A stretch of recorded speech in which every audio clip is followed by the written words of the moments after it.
زدني علما.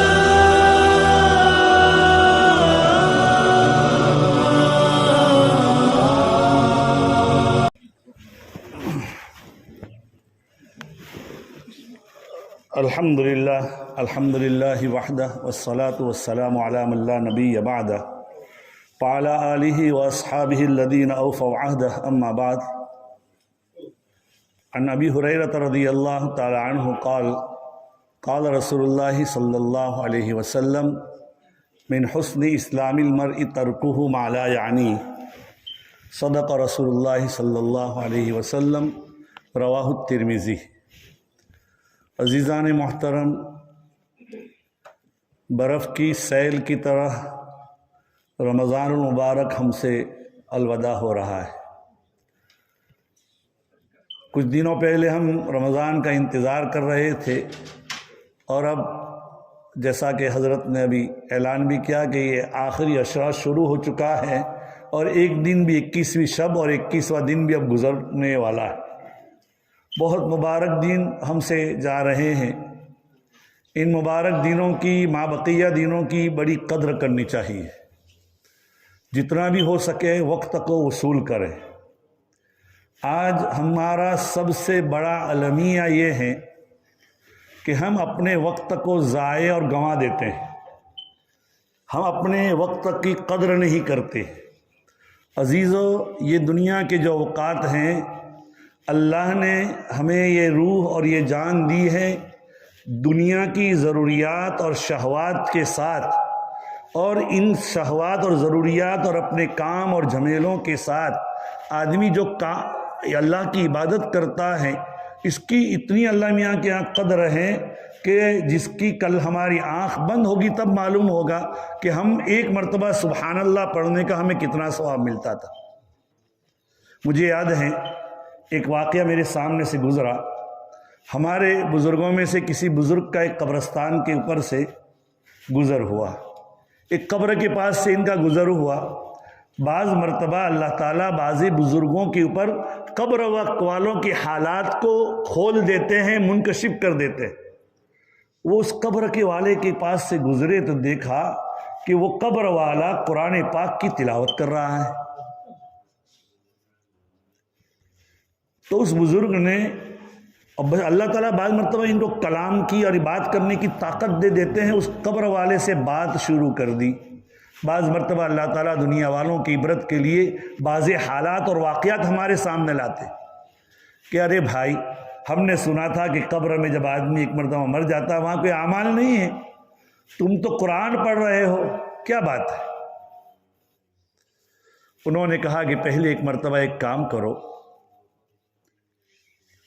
کہ میرے اوپر ایک مرتبہ سبحان اللہ پڑھ کر بخش دو، اس کے بعد میں تمہیں بتاتا ہوں کیا بات ہے. ایک مرتبہ سبحان اللہ پڑھ کر بخش دو. تو فرمایا کہ دیکھیے یہاں قبر کے حالات کا، یہ قبر میں یہ حالت پیش آتی ہے کہ آدمی دنیا کے اندر جس عبادت کا دل دادا ہوتا ہے، اگر بہت سے لوگ، نماز تو ہم ساری عبادتیں تو کرتے ہیں، لیکن کسی آدمی کا نماز میں زیادہ لگاؤ ہوتا ہے، کسی کا قرآن پاک کی تلاوت میں زیادہ لگاؤ ہوتا ہے، کسی کا درود شریف میں زیادہ لگاؤ ہوتا ہے.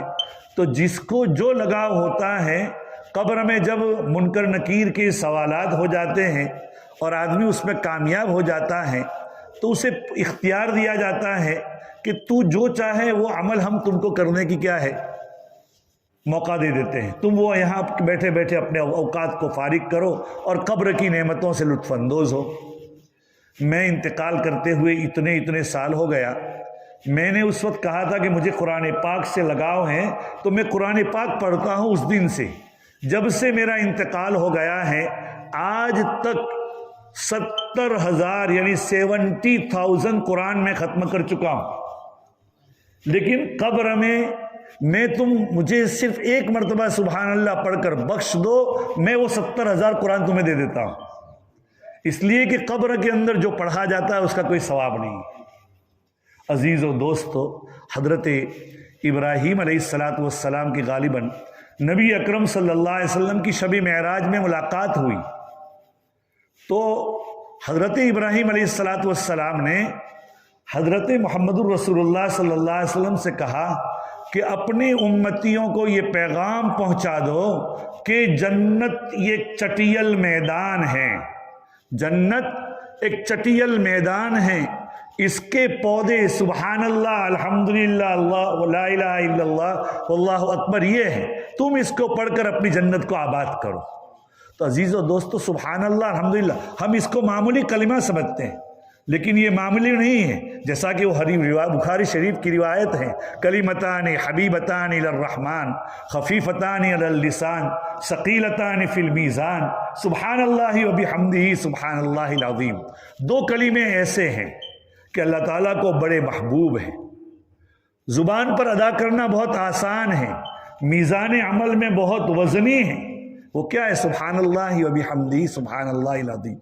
ہم لوگ اپنے اوقات کو ایسے ہی ضائع کر دیتے ہیں، ہم موبائل دیکھا تو ضرورت کے موقع پر ایک آدھ میسج آیا تو دیکھ لیا، لیکن وہ میسج کے اندر گھستے ہوئے ہم 10 منٹ 15 منٹ، حتیٰ کہ اب تو ہمارے جوان مسجد میں رمضان المبارک میں بیٹھے ہوئے ہیں، امام نماز پڑھا رہا ہے اور پیچھے وہ کیا ہے موبائل لے کر کھیل رہے ہیں۔ عزیزو ان اوقات کی قدر کرو، ان اوقات کی قدر کرو، اس کی قدر قبر میں جو لوگ جا چکے ہیں انہیں معلوم۔ اس لیے اب کیا ایک مرتبہ سبحان اللہ پڑھیں گے؟ حدیث میں آتا ہے کہ کوئی آدمی اگر لا الہ الا اللہ وحدہ لا شریک لہ احدا لا الہ الا اللہ وحدہ لا شریک لہ احدا صمدا لم یلد ولم یولد ولم یکن لہ کفوا احد، اگر یہ ہے، اب دیکھو ایک چوتھا کلمہ کا کچھ جز ہے اور سورہ قل هو اللہ کا ایک آدھی تقریباً یہ ہے، اگر کوئی آدمی 11 مرتبہ پڑھتا ہے تو 2 ملین نیکیاں اس کو ملتی ہے۔ یہ معمولی چیز ہے بھائی، ہم اپنے اب اور دنوں میں 2 ملین ہے اور رمضان میں 1 کا 70 گنا 70 ٹائمز، تو رمضان میں تو اس سے زیادہ ہو جائے گا۔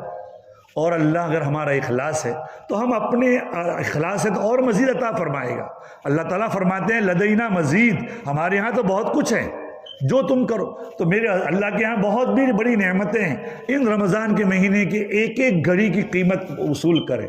آج دنیا کے ایک معمولی سا ملازم ہوتا ہے، ایک معمولی سے ملازم کو اگر یہ کہا جائے کہ یا جیسے میں آپ کو مثال دوں کہ اپنے اوقات کی قدر کیسے کرے، اپنے اوقات کی قدر کرے۔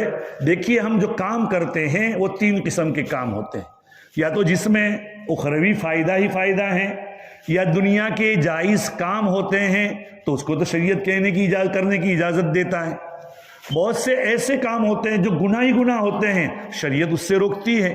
اور تیسرا وہ کام ہے جس کا نہ ہمارا دنیا کا فائدہ ہے نہ آخرت کا فائدہ ہے، یہ لغو ہے۔ قرآن پاک میں جن لوگوں کے اوصاف بیان کیے گئے ہیں جو حقیقی مومن ہیں، قد افلح المؤمنون کے اندر جو بیان کیا گیا ہے اس میں ان لوگوں کے اوصاف بیان کیے ہیں والذین هم عن اللغو معرضون، جو لغویات سے بیہودہ کاموں سے اعراض کرتے ہیں، یعنی اپنے جسم میں نہ دنیا کا فائدہ نہ آخرت کا فائدہ، اور اس میں کیا اس سے اعراض کرنے والے تو ایسے کاموں سے اعراض کریں۔ ہم اگر موبائل کے اندر بیٹھ رہے ہیں یا ایسے ہم باتیں کر رہے ہیں، چلو باتیں دنیا کی جائز باتیں کرنے کی اجازت ہیں، لیکن ہماری مجلسوں کے اندر اگر بات شروع ہو گئی تو بس کسی کا نام آ گیا اور اس کے بعد وہ ادھر سے ادھر ہم چلے جاتے ہیں، اس میں حق تلفی ہوتی ہے، کسی کی غیبت ہوتی ہے، بہتان تراشی ہوتی ہے۔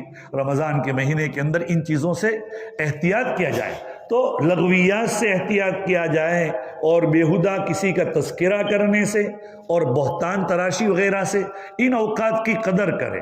عزیز و دوستو یہ راتیں بہت مبارک راتیں، یہ راتیں رمضان المبارک کی جو راتیں ہیں اس میں ایک رات ہے جس میں شب قدر ہوتی ہے۔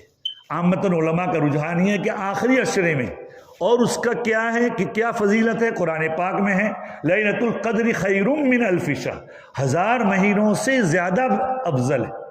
اب 1000 مہینے کے 83 سال 4 مہینے تو ہوتے ہیں، لیکن اس سے زیادہ۔ اس لیے عزیزو دوستو بزرگو ان دنوں کی ان راتوں کی جتنا بھی ہو سکے قدر کریں، ایک مرتبہ سبحان اللہ کہا تو وہ میں جو واقعہ کہہ رہا تھا اس نے کہا کہ میں نے 70,000 قرآن پڑھے ہیں، لیکن آپ مجھے ایک مرتبہ سبحان اللہ پڑھ دو تو مجھے اس کا ثواب مل جائے گا، میرا درجہ بلند ہو جائے گا۔ حدیث میں آتا ہے، اللہ کے رسول صلی اللہ علیہ وسلم فرماتے ہیں، حضرت عبداللہ ابن عباس رضی اللہ تعالیٰ عنہما کی روایت ہے کہ میت قبر میں ایسا ہے جیسا کہ ڈوبنے والا، سمندر کے اندر جو آدمی ڈوبتا ہے تو وہ ڈوبنے والا کسی مددگار کا طالب ہوتا ہے، کیا ہائے کوئی میری مدد کرے۔ ایسے جو میت ہوتا ہے قبر کے اندر، وہ انتظار کرتا ہے کہ میرا کوئی عزیز، میرا رشتہ دار، کوئی مجھے قرآن پڑھ کر، کوئی مجھے درود پڑھ کر، کوئی مجھے استغفار کر کے، کوئی مجھے میرے لیے مغفرت کی دعا کر کے میرے اوپر بخش دے تاکہ میری بخشش ہو جائے یا میرے درجات بلند ہو۔ ہم دنیا کے اندر جو آئے ہیں ان اوقات کی قدر کرنے کی مثال ایک بزرگ نے دی ہے۔ ایک آدمی کوئی ایک جزیرے کے اندر چلا گیا، ایک ٹاپو کے اوپر چلا گیا، اور وہاں چلے جانے کے بعد اس کو کہا کہ یہ سونے کی کان ہے، ایک آدمی نے کہا جو اس کا مالک ہے، تم اس سونے کی کان سے جتنا بھی ہو سکے تم کیا کرو، اس سے چنتے جاؤ، نکالتے جاؤ، لیکن سنو جب میں کہوں کہ بھائی رک جاؤ تو رکنا پڑے گا اور تم کو فوراً وہاں سے میں نکال دوں گا۔ لیکن جتنا تو ایسے وقت میں وہ خوبصورت جو جزیرہ ہیں، وہ آدمی یہ کرے گا کہ اس خوبصورت جزیرے کی وہ سیر و تفریح کرے گا، اپنے وقت کو ضائع کرے گا؟ نہیں کرے گا۔ وہ سونے کو کیا ہے، چنے گا، نکالے گا، اپنے تھیلے میں جمع کرے گا کہ نہ معلوم کب روک دیا جائے۔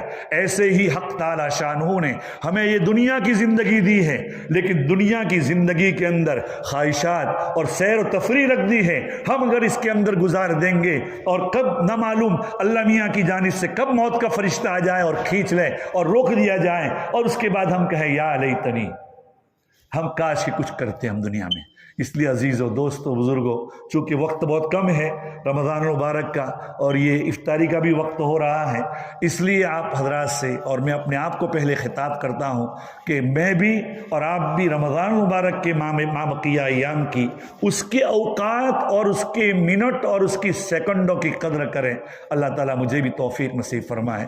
وآخر دعوانا الحمدللہ رب العالمین۔ سبحان اللہ بحمدہ، سبحانک اللہم وبحمدک، نشہد ان لا الہ الا انت نستغفرک ونتوب الیک۔